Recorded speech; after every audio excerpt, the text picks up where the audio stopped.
Assalamualaikum and good day each and everyone. I am Princess Ariman and this is my task and this is my task on our activity in counseling. So the first question is what is my understanding um, on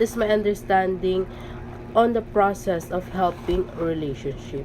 So first of all, helping a relationship is a dynamic and interactive process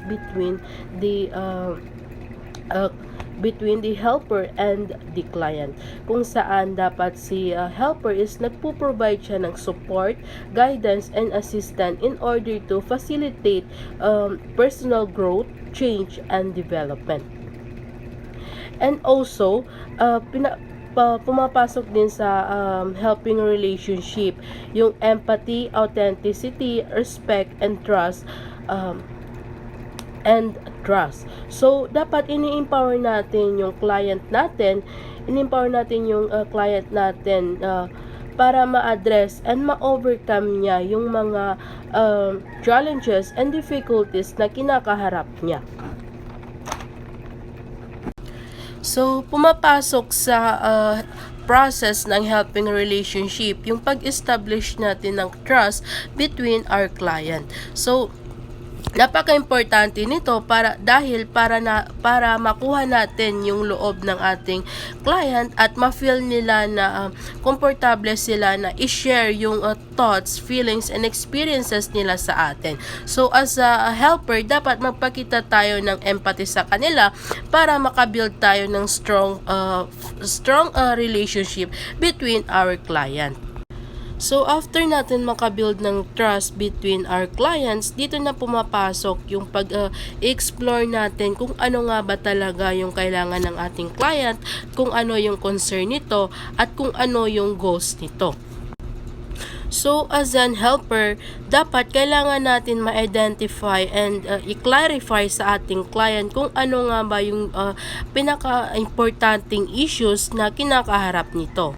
So, as an helper, pumapasok na dito yung tinatawag nating active listening and open-ended questioning. So in order to ma-identify natin yung karaniwang magiging solution natin doon sa issue ng ating client. So once na ma-identify na natin kung ano nga ba yung needs and goals na kailangan ng ating client, dito na pumapasok yung pag-address natin ng action sa issue ng ating client. So, for example, dito na pumapasok yung pag-implement natin ng interventions, kung ano yung magiging solusyon natin sa ating client. The second question is how important is the role of a counselor in helping the client? So napaka-importante po ng role ng isang counselor sa pagtulong sa mga client dahil doon nagre-rely yung client natin sa kung ano yung sinasabi natin. So dapat yung counselor is dapat na pinapractice talaga o pinag-aaralan talaga yung kanilang profession dahil hindi basta-basta yung sinasabi na pagka-counsel. So, the third question is what specific strategies that can build rapport and increase client dialogue? The first one is attending and encouraging. So, of course, as a counselor, dapat in-encourage natin yung mga client natin na dapat sundin yung mga payo natin sa kanila in order to mapabilis yung process ng ating helping relationship. So, the second one naman is restating and paraphrasing. So, may mga times kasi na kapag nakuha na natin yung loob ng ating client is lahat na lang ng experiences and feelings and thoughts niya is ginakwento nito sa atin. And dapat as a counselor, paraphrase natin kung ano nga ba yung main issues na kinakaharap ng client natin. So, the second one naman is clarifying and perception checking. So, dito na pumapasok yung pag-question natin about sa kung totoo nga ba yung yung So, the third one is clarifying and perception checking. So, dito na pumapasok yung pagka-question natin sa malalapit sa ating client. Kung totoo nga ba talaga yung issues na sinasabi niya sa'yo,